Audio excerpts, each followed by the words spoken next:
everyone. Today's seminar, like I mentioned, is Dr. Russell Campbell.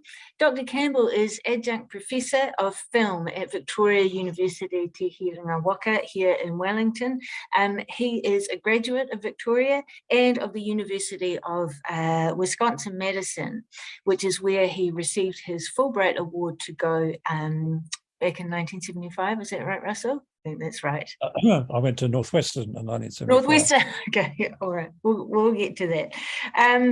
So he went to Northwestern. He is the author of many different books. The first one here is he's the author of Codename Intelligentsia, The Life and Times of the Honourable Ivor Montagu, Filmmaker, Communist Spy. That's from 2018. Observations, Studies in New Zealand Documentary from 2011, and Marked Women, Prostitutes and Prostitution in the Cinema from 2006. And Cinema Strikes Back, Radical Filmmaking in the United States from 1930 to 1942. His latest book, Investigating Simenon, Patriarchy, Sex and Politics in the Fiction, will be published later this year by McFarland. As a documentary filmmaker, his work includes Sedition, the Suppression and Dissent in World War II, the Suppression of Dissent in World War II New Zealand, Rebels in Retrospect, and Wildcat. He founded the film journal The Velvet Light Trap in the United States, and he's the former editor of the New Zealand magazine Illusions. So we're really, really thrilled that you can be here today, Russell. Today's talk, Down Tools, Strikes on Screen. Russell is going to be discussing his current work in progress on this topic, including analysing the ways in which various films depict fiercely fought industrial disputes. So that's wonderful. I'm going to let you do your thing now, Russell, and head off to the side, but thanks once again for joining us.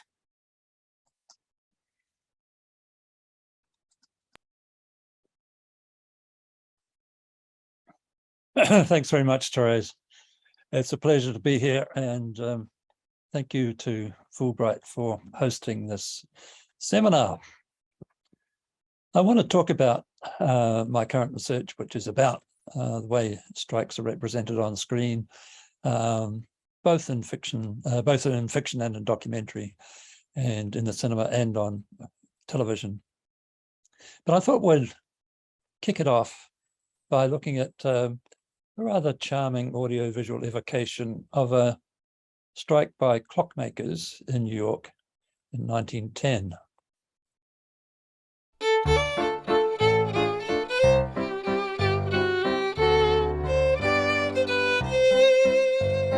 Kannte sie jeden von Kind bis zum Segen, der Streik, was hat sich gemacht? Die Clockmakers viele, die Brave, die Stille, gestreikt haben sie Wochen 8. Sehr Schmerzen und Wehen und Jammer Geschreien hat man jahrelang nicht gehört. Und plötzlich Hurra vor dem 5. Juli, a Streik haben sie Gold erklärt. Ja, der Streik, der größere Clockmaker-Streik.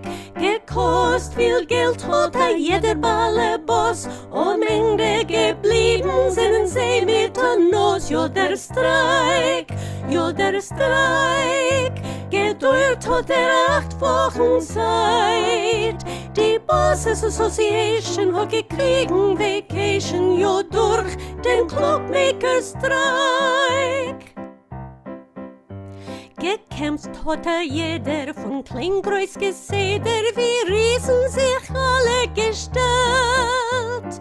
Köpf viel gespalten und doch ausgehalten, gesiegt wie dem größten Held. Schrecklich gelitten von die Parasiten hat ihr Clockmaker Zeit. Bis endlich der Krieg hat geführt zu Sieg und von Sklavheit euch befreit. Ja, der Streik, der größere Clockmaker-Streik. Gekost viel Geld hat jeder Balleboss, am Ende geblieben Streik, ja der Streik. Geduld hat 8 Wochen Zeit. Die Bosses Association hat gekriegen Vacation, ja durch dem Clockmaker-Streik. Die Bosses, die Bande gezeigt, sehr Schande hat ihr jetzt Clockmaker sei. Es ist euch gelungen, die Bosses zu zwingen, abschaffen die Sklaverei. Jetzt Arbeiter elende, plagende, quälende, gekost hat euch der Sieg Blut. Darum nehmt euch ein Lesson, ihr sollt nicht vergessen und immer nur kämpfen mit Mut. Ja, der Streik, der größer Clockmaker-Streik. Gekost viel Geld hat jeder Ballerboss. Am Ende geblieben sind sie mit der Nuss. Ja, der Streik, gedauert hat 8 Wochen Zeit. Die Bosses Association hat gekriegen Vacation, ja durch den Clockmaker-Streik.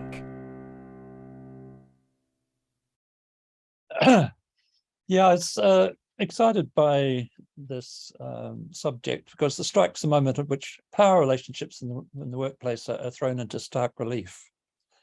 The dramatic confrontations which ensue when workers at great risk to their own welfare defy the customary regime of the employer and assert their rights have inspired, I think, many gripping films and television programs. The films expose the inherent inequality of power relationships in the workplace. There's the exhilaration and the trepidation at the moment of saying, no, I'm not going to take this anymore. That release of pent-up tensions may issue in violence, particularly in response to repressive measures taken by the employers. When a strike's lost, the only gain may be a deeper understanding of the forces arrayed against the worker. But when it's won through solidarity and resilience, it demonstrates that bosses can't get things their own way all the time. So what many of these films are doing is staging class conflict with individuals, historical or fictional, representing the opposed forces. And the strikes are particularly appropriate vehicle for analysing the dynamics of capitalism within a popular narrative structure. So the outline of the book, it includes both fictional and documentary films, as I mentioned, cinema and TV, internationally, structured chronologically according to when the strikes depicted took place, starting in as we'll see, in the 1860s. I'm hoping to have about 50 chapters, short, hopefully punchy chapters, and I'm aiming for an international sort of field covering, as we see, a number of countries from Australia to Mexico, Germany, Italy.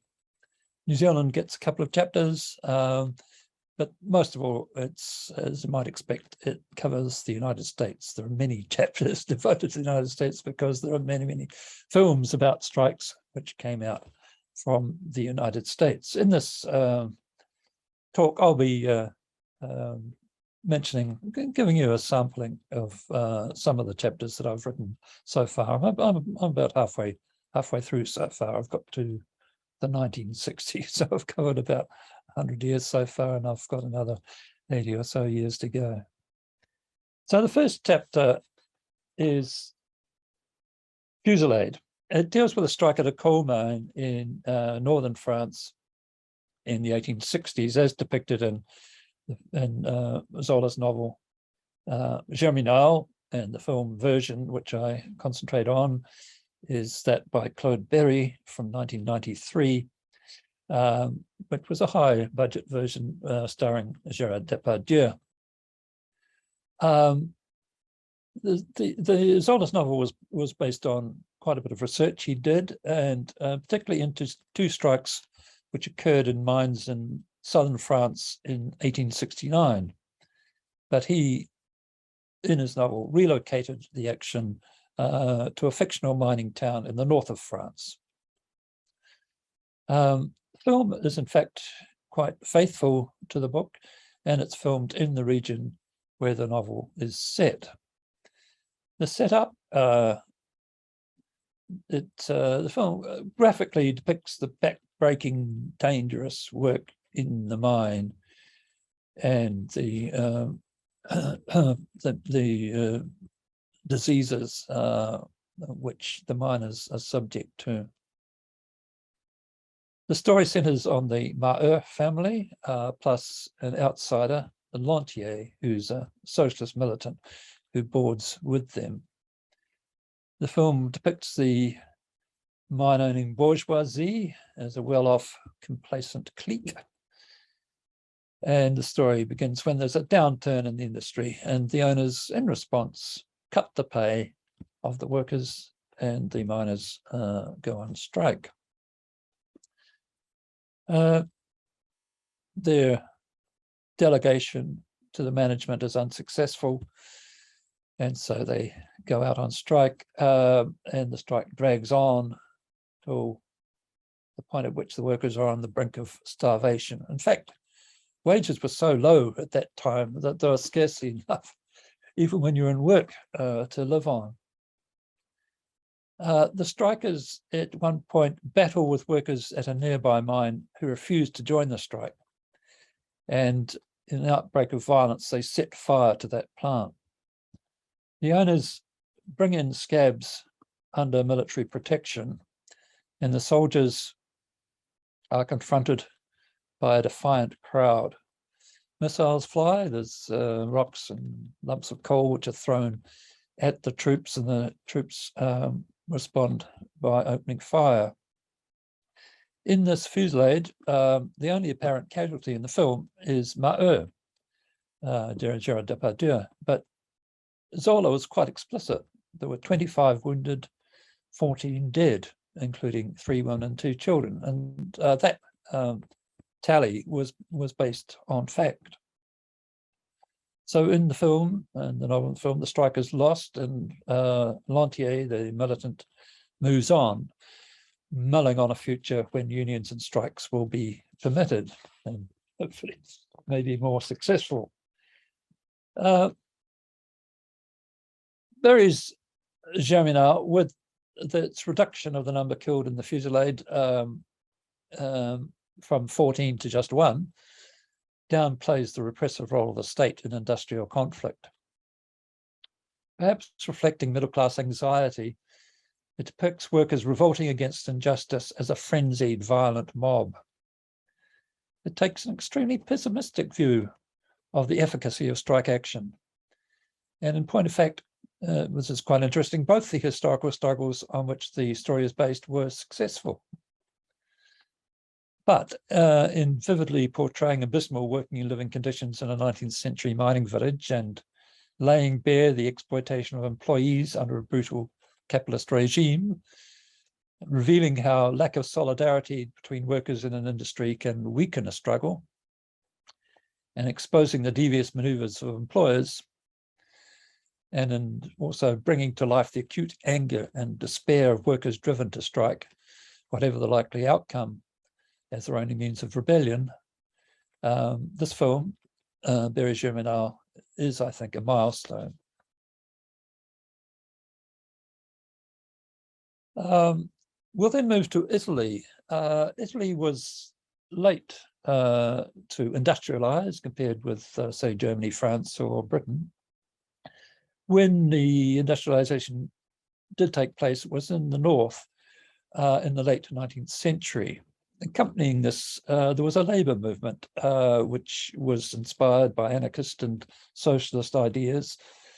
And in response, there was quite savage repression. In 1898, in fact, in Milan, 82 demonstrators were shot and killed in the streets. One anarchist avenged their deaths by assassinating Umberto I in 1900. But from that time on, those acts of individual violence gave way to the organization in trade unions and in political parties.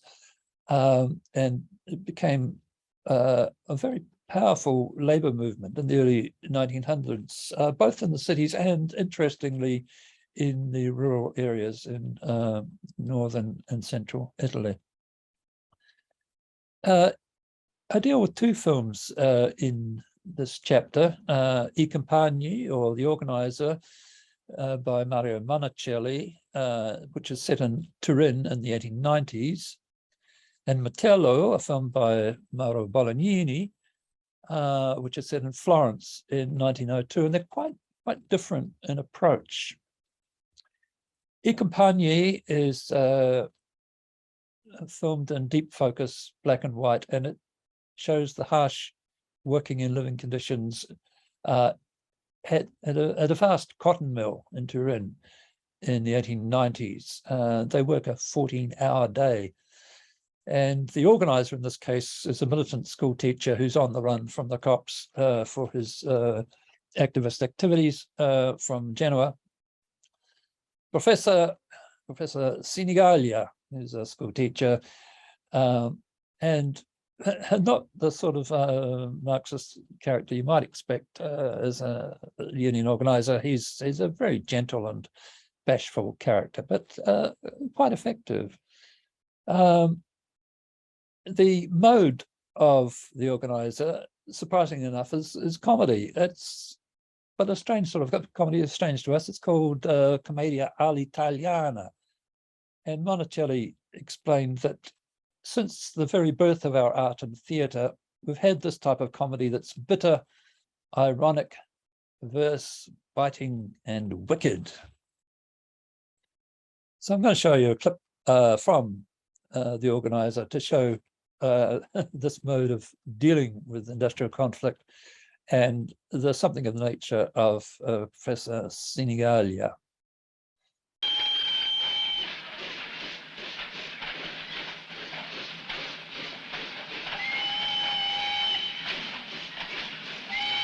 So this train is bringing a load of strikebreakers in from a nearby town.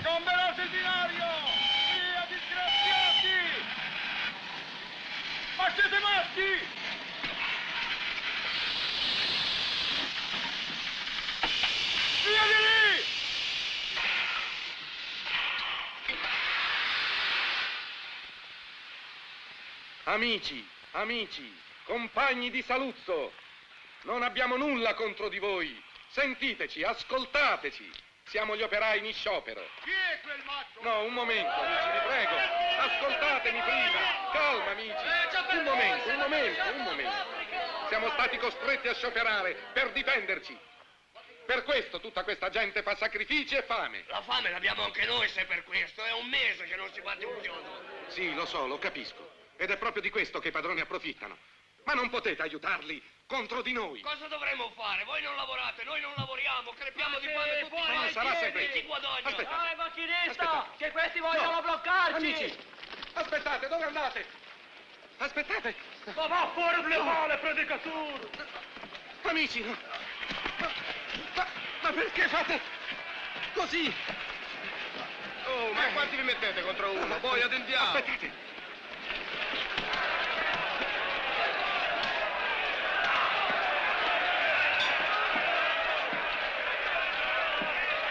Sgancia, presto! Vieni giù, bastardo Don Padrino! E giù! Sentite la locomotiva! Giù!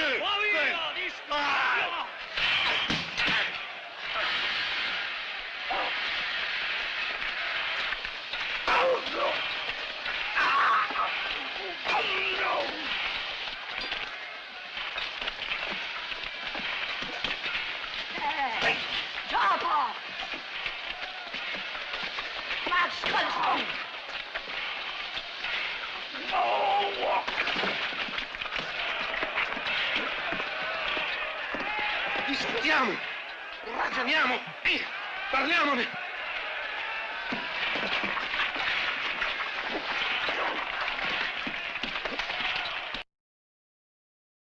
Right, there's no happy ending, even though this is a comedy. The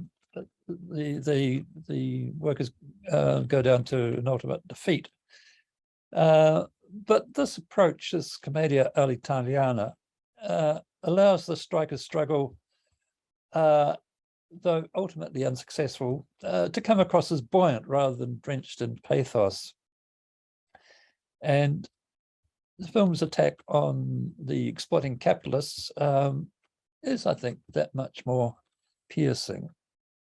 Metello is something a bit different. I think it indicates the progress that the workers' movement had made within a period of about 10 years, because set in Florence in 1902, the workers are organized in a union. They're masons in this case. Their hours of work, unlike the 14 hours worked by those in the organizer, are quite reasonable. The wages seem to be sufficient for comfortable living. The protagonist, Metello, is a young militant who organizes on one building site. Some of the themes that come out in this film, the dangers of paternalism is one. The union, the small business owner who has risen from the ranks, the boss in this case, takes on Metello's childhood friend Olindo because I wanted to help him, nice guy. But it is Olindo who splits the strikers' ranks by leading the back to work charge. And despite division in the ranks and brutal police and military repression, there is massive solidarity from other unions. And in this case, the strikers won. But there we go. After the strike, Metello is charged with incitement to riot and imprisoned. So, and overall, the interaction of various arms of the state, the police, the military, the courts, and the penal system in crushing political dissent and industrial action is clearly exposed in that film. So here we go to the United States in the first 2 decades of the 20th century. In this period, there were scores, maybe even hundreds of films depicting strikes and strikers, and most of them depicted strikers as a riotous mob. In point of fact, most strikes in the United States in this period were peaceful, but there were some incidents of violence perpetrated by striking workers, as, for example, these. Sorry about not being able to read it all, but there are a number of occasions on which quite spectacular violence by armed strikers occurred. These incidents of violence fired the imagination of the filmmakers and became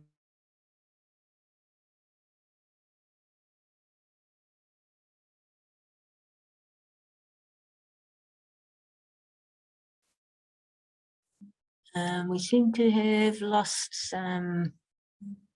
we've lost Russell there. Just bear with me, folks. I'll see what's going on.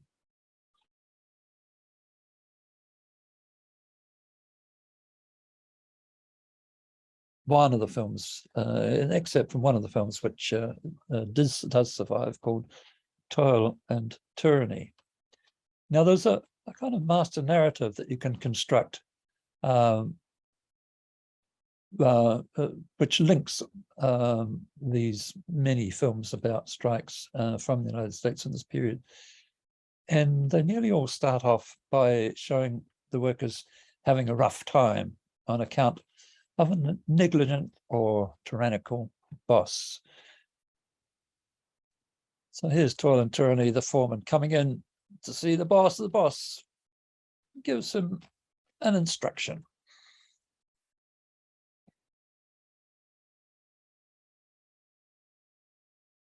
No sound here, of course.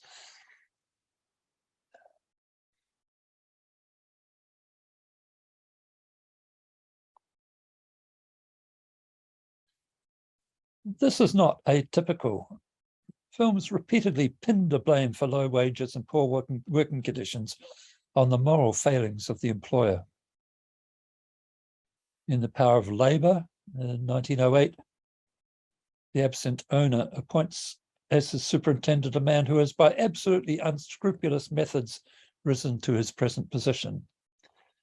He's also acquired the stock gambling habit, and in order to supply himself with funds to gratify this passion, he has set upon the ingenious plan of making sweeping reductions in the pay of his men. Obviously here the men are not taking it very kindly, this proposal to extend their hours of work. In The Right to Labour, a film from 1910, the mill owner becomes, from continued self-indulgence, luxury, comfort, and a disposition to sidestep every issue that might disturb the serenity of his life, becomes an inert mass, simply a receptacle for money made by those who toiled for him at starvation wages. Okay, here's a bit of a riotous mob here. Not very severe damage inflicted on the foreman. In the modern story of Griffith's Intolerance, the imperious factory owner orders his hapless manager to implement a 10% wage cut because the dividends necessary to finance his sister's uplift charities are dwindling. So it's quite a theme that was repeated, a motif over and over in these films from the period up to and including the First World War.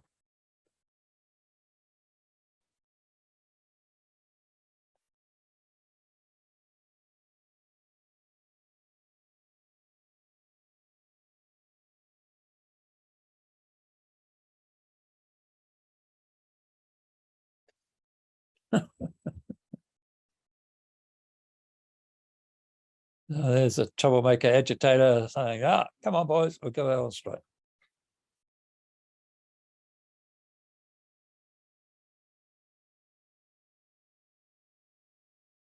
So in this master narrative, as I said, the workers are having a rough time. An agitator appears to stir them up, usually an outsider who's with no genuine commitment to the struggle for better wages and conditions, motivated by greed, by revenge. He might have a political agenda, being an anarchist or a socialist.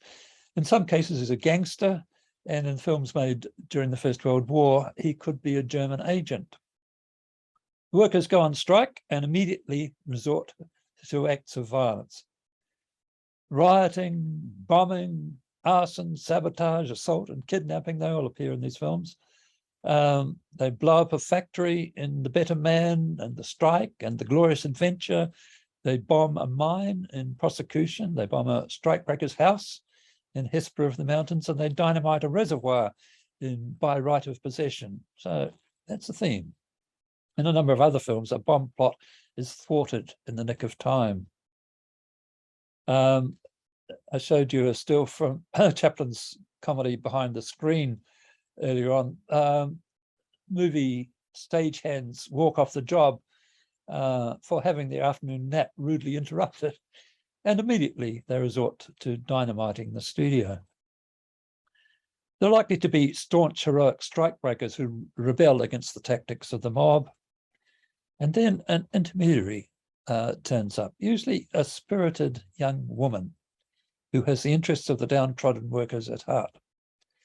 She appeals to the boss, who sees the error of his ways, or else is supplanted by a younger and more enlightened man. In either case, the dispute is settled and the employees return to work, a happy reconciliation having been effected. The implications of such a harmonious resolution are evident, but in a few cases, the filmmakers cannot resist the impulse to spell them out. In the closing scene of The Right to Labour from 1909, capital and labour clasp hands and the angel of prosperity waves the olive branch above them. While the epilogue to The Bigger Man shows blindfolded justice saying to fat capital and burly labour, why quarrel? You're worthless without the other. So the popular cinema of the era, let's go back a bit, the popular cinema of the era thus recognised the existence of exploitative employers, and it depicted the miserable conditions which many workers in mines and mills were forced to endure. However, strike action was not endorsed, since it was often provoked by stirrers with ulterior motives and inevitably led to violence and suffering. When strikers gathered, they would become a riotous mob that was simply destructive, and as the critic Stephen Ross observes, in none of these films do we ever see a leader emerge from within the working class who was able to resolve the situation in a peaceful manner. Informal mediation, however, could reconcile the opposed forces, and with united leadership, capital and labour could coexist in harmony.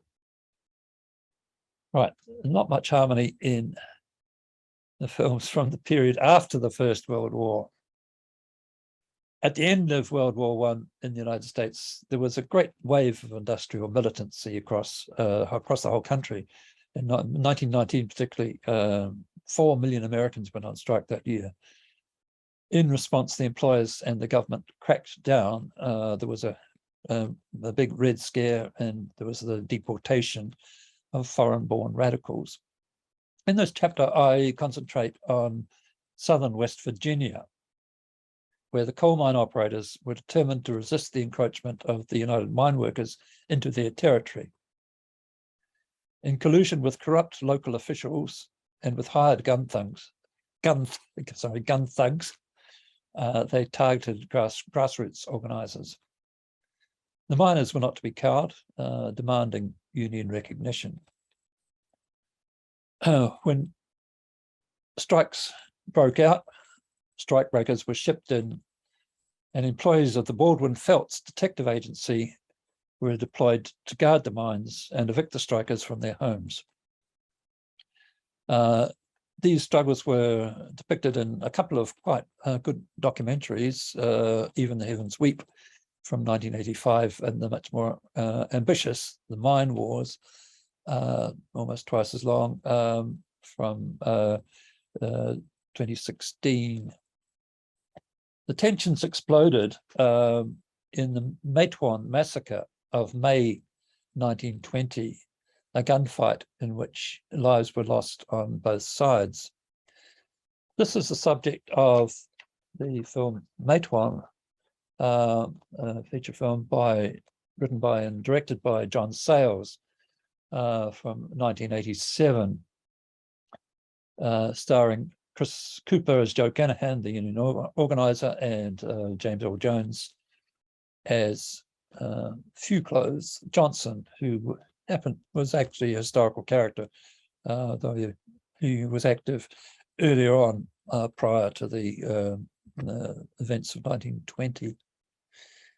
This offers a compelling narrative of a community on strike. It particularly focuses on the ethnic tensions and reveals outright racism amongst the workers. There was hostility towards Italian workers in particular, all these Dagos that come in here and take our jobs until they too down tools. Black strikebreakers are brought in by rail and are violently attacked and vehemently denounced until they are talked into supporting the struggle. So I want to show you a clip from Matewan. No, I didn't come here looking for no trouble. The men's got to eat. So why don't you go eat back where you come from? They told me that they was jobs here. Go home, nigger. Goddamn scab. You watch your mouth, Peckerwood. I've been called nigger, and I can't help that the way white folks is, but I ain't never been called no scab. And I ain't fixing to start up now. I go ton for ton loading coal with any man here. And when I do, I expect the same dollar for the same work. You get out of this holler alive, son, you'll be doing good for yourself.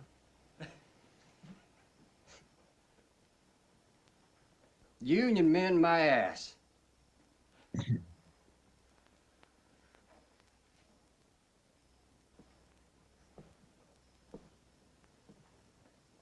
You want to be treated like men? You want to be treated fair? Well, you ain't men to that coal company. Your equipment, like a shovel, a gondola car, a hunk of wood brace. They'll use you till you wear out or you break down or you're buried under a slate fall, and then they'll get a new one. And they don't care what color it is or where it comes from. It doesn't matter how much coal you can load or how long your family has lived on this land. If you stand alone, you're just so much shit to those people.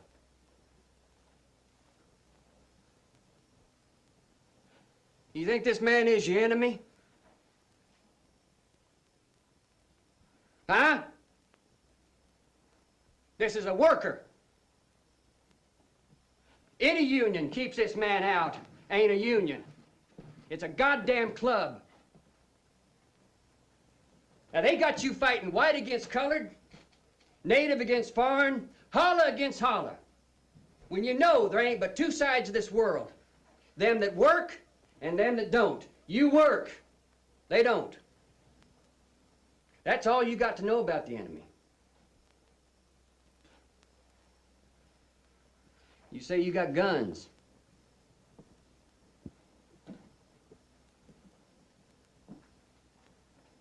Well, I know that you all are brave men. And I know you could shoot it out with the company if you had to. But the coal company don't want this union. The state government don't want it. The federal government don't want it. And they're all of them just waiting for an excuse to come down and crush us to nothing. Fellas, we're in a hole full of coal gas here. The tiniest spark at the wrong time is going to be the end of us. So we got to pick away at this situation, slow and careful. We got to organize and build support. We got to work together, till they can't get their coal out of the ground without us, because we're a union. Because we're the workers, damn it, and we take care of each other.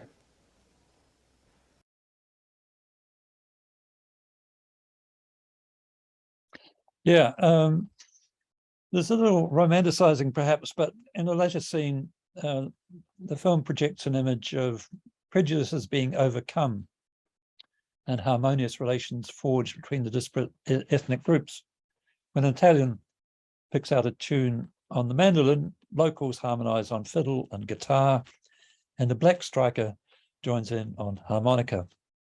Canahan is a pivotal character, this outside organizer sent in by the Union. He's spent years in jail as a war resister, and his dramatic function is to counteract the trigger-happy fervor of the miners with his philosophy of non-violence. The other character you see in this clip is a trusted supporter of the struggle named C.E. Lively, the man with the glasses.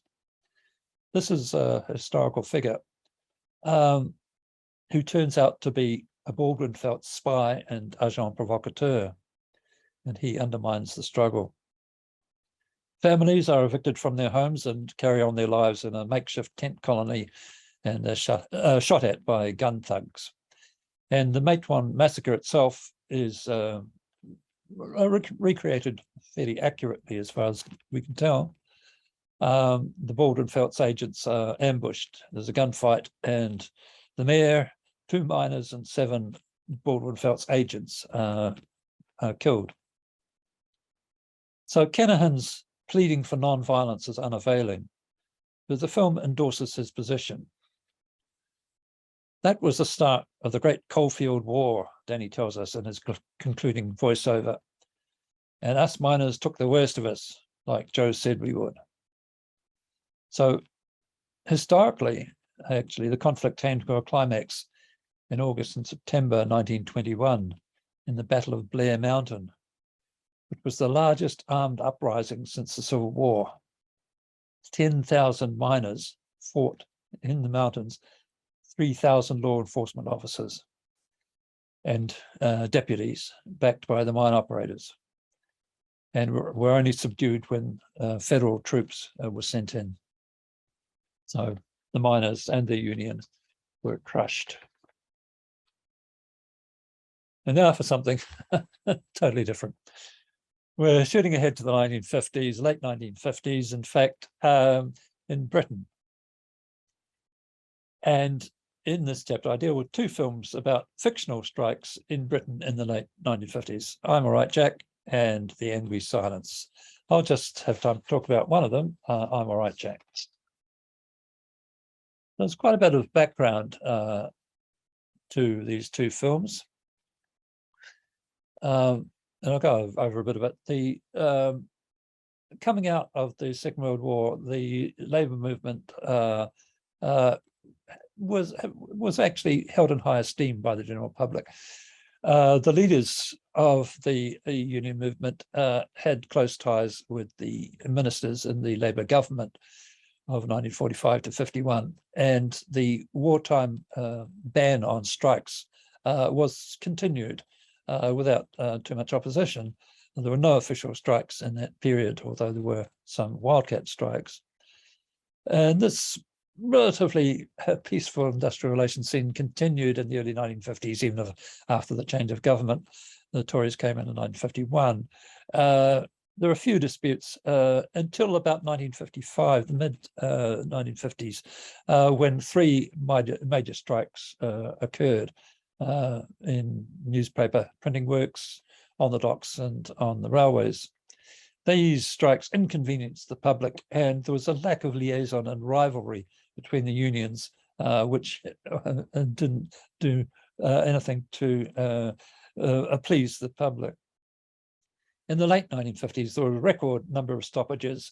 There was a period of full employment plus inflation, and so the unions were keen on maintaining the standard of living for their members. The number of strikes and working days lost skyrocketed, and there were major strikes involving shipwrights, engineers, and busmen. The impact of the strikes was quite widespread. For example, in 1959, there was a strike of 1,700 employees at British Oxygen, and as a result of that, 60,000 workers were made idle. There were demarcation disputes because there was a proliferation of unions, and the TUC, the Trade Union Congress, lacked the machinery to settle demarcation disputes. And the public regarded these strikes as discreditable and absurd. There were restrictive practices which the unions indulged in, strict demarcation of work roles, and what employers often regarded as excessive manning scales. There were communist-controlled unions, unlike in the United States, where the communists were booted out of leadership of unions. Particularly in vehicle manufacture, in mining and on the docks, the party was strong and had the power to cause industrial disruption. There were fraudulent practices which were exposed, particularly in the notorious case of the electrical trades union. Strikebreakers were ostracized by being, as they were said, sent to Coventry. No one would talk to them for a set period of time. Many strikes were unofficial, were instigated at local branch or works committee level. And the shop stewards who led these strikes were often in positions of influence. They could act irresponsibly. For example, the stewards at Briggs Motor Bodies in Dagenham called over 500 strikes in just over 2 years. And the National Union officials like to refer to these shop stewards as little Napoleons. Not surprisingly, public support for unions dropped. Anyway, in I'm All Right, Jack, we see some of these themes emerge in a comedy which is quite uproarious. It was the top box office performer for the year. It satirizes many sectors of British society, but especially trade unions. The action centers on an engineering company producing military missiles. And there is an upper-class twit, Stanley, played by Ian Carmichael, who takes a shop floor job at the invitation of his uncle, who's on the board of directors. Stanley discovers what the working culture at the factory is like. This lot's got to be shifted to dispatch. We start this end. Oh. If you don't mind, I'll start off on my own down here. Watch it! Here, what's your game? Frightfully sorry. Here, who's going to straighten this knot up? Sorry. Hey, Potty Burke. Are you potty or something?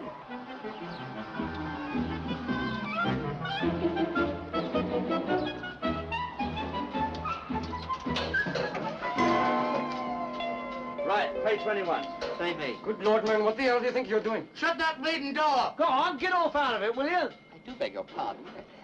I'm new here. I should very well think you are. And look, you bring those things back here and you get back up the other end. That's where you ought to be. You Bert.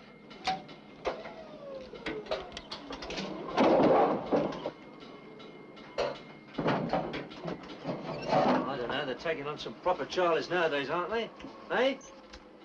Right, here we go again. What are you doing? 3. I say, the most extraordinary thing, I moved some crates down there and there were some chaps playing cards. They were absolutely furious. No, well, I told you to start this end. But who are they? They are what is called redundant.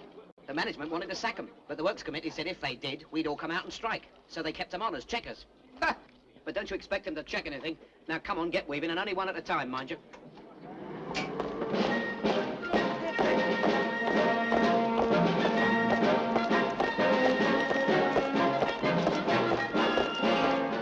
That's it, Mr. Kate. Hey, you! What do you think you're doing? Frightfully sorry. I'm afraid I haven't quite got this thing buttoned up yet. What's your name? Windrush. Oh, me and my colleagues of the Works Committee. How do you do? Would you mind producing your union card? I'm afraid I can't. Oh? Well, you see, I happen to be staying with an aunt who has rather strong feelings about unions. She's not the only one with strong feelings, mate. But it's not compulsory, is it? No, it's not compulsory, only you've got to join. In this plant, this missile factory, jurisdictional rules are strictly adhered to. Stanley forgets to recharge his forklift battery overnight, and another worker who sees he could do it, but won't do it because he belongs to a different union. When Stanley naively demonstrates to a time and motion expert that work can be done in a fraction of the time, the whole workforce goes out on strike. Stanley's sent to Coventry and is lionized by the press. There are sympathy strikes, and eventually the dispute escalates until 4 million are idle. The pivotal figure is Fred Kite, played by Peter Sellers, as we see here, who's the chief shop steward, and Sellers modelled his performance on actual shop stewards. Peter Stead, the critic, wrote, "Kite is a great comic creation. Sellers conveyed the total humorlessness, the intellectual pretentiousness, the unthinking sloganizing and pro-Soviet sentiments, and the sheer destructive arrogance of a politically committed trade union official, beautifully and precisely located in a social position well above his proletarian rank and just below the lower manager." Now, taken as a representation of industrial relations in a typical British factory of the time, I'm All Right, Jack is undoubtedly slanderous. And the Welsh miners who fiercely boycotted the film had a point. But as an expose of the inefficiencies and abuses which had grown up in certain quarters, it is, in fact, I would say, bracingly accurate. So just to wind up, this is a work of labour history. The films I discuss illustrate many aspects of industrial relations, and in particular strike, of course, as an expression of workers' dissatisfaction with their subordinate position and their attempt to exert power in the workplace.